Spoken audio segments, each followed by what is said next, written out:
Clara always said my greatest strength was my patience, how I could sit for hours perfecting the curve of a single letter in a design, and she meant it as a compliment, I think.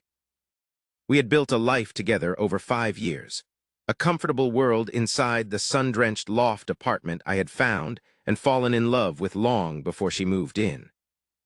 Lately, though, that comfort had worn thin, replaced by a quiet, gnawing distance. So when she announced a week-long wellness retreat for work, a mandatory trip to a secluded resort a few hundred miles up the coast, a part of me was relieved. I thought the space might help us reset.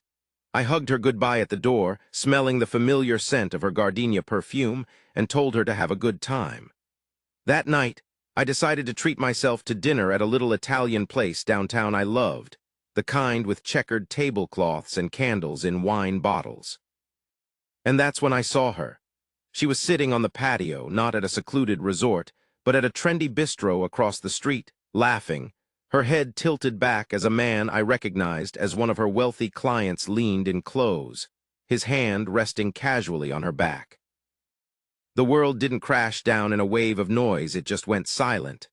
I felt the warmth of the bread in my hands turn to cold stone. I didn't storm over. I didn't shout. I just took out my phone, zoomed in as far as it would go, and took 3 perfectly clear pictures. Then I paid my bill and went home to the apartment that suddenly felt like a tomb. The lease was in my name, a simple month-to-month agreement that required a 60-day notice. Clara's name was nowhere on it. The next morning, I called my landlord, Mr. Henderson, a retired carpenter who lived downstairs, and gave my notice. I found a new place that same afternoon, a sterile, modern apartment on the other side of town. For the next 7 weeks, I became an actor in my own life. When Clara came home, glowing and talking about meditation and sunrise yoga, I just nodded.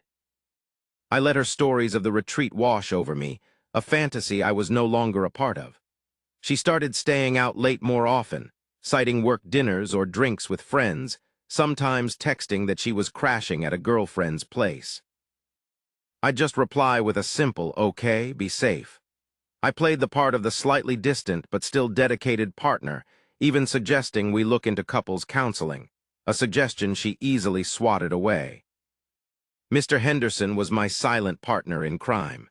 He scheduled viewings for the loft only when he knew Clara would be at work, or, as I suspected, with her client. He never said a word to her, his face a mask of grandfatherly indifference whenever they passed in the hall. The final Saturday arrived like any other. I woke up early. At 8 o'clock sharp, the doorbell rang. It was not a friend with a pickup truck, it was a professional moving crew, 3 large men in matching jumpsuits. Clara walked out of the bedroom, rubbing her eyes, a silk robe loosely tied at her waist. She looked from the men to the empty boxes they were already starting to assemble, and then to me, a confused smile on her face. "What is all this, Leo?" she asked. I didn't say anything. I just reached into my jacket pocket, pulled out the 3 photographs I had printed at a kiosk the day before, and laid them on the kitchen island. They were 5x7s, glossy and sharp. Her smile vanished. Her face went pale as she stared at the image of her own laughing face, so happy with another man. Just then, Mr. Henderson appeared at the open door, his expression grim. He informed her that my lease was terminated, and since she was not a registered tenant, she was now trespassing. He said the new tenants were moving in on Monday, and she had until midnight to remove her personal property, otherwise it would be considered abandoned and left on the curb. She looked around the apartment in a panic, as if seeing it for the first time. The sofa, the dining table, the bookshelves, the art on the walls, all of it was mine, collected over years. All she owned was her clothes, her books, and the little decorative things that now seemed so small and meaningless.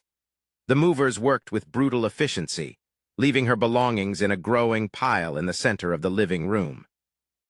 The last thing I saw as I walked out was her, standing amidst the wreckage of her things, her face a mask of stunned disbelief. I didn't feel the rush of victory I expected.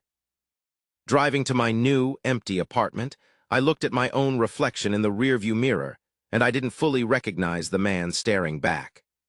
The patience Clara had once admired had been forged into something else, something colder and harder. I had built a plan from a place of pure logic, executed it without a flicker of emotion, and in doing so, I discovered a part of myself I never knew existed. A man who could watch a world burn and feel nothing but the quiet, chilling satisfaction of a job well done. I had won, but I realized in that sterile new beginning that the person I had truly sought revenge on might have been the naive man I used to be.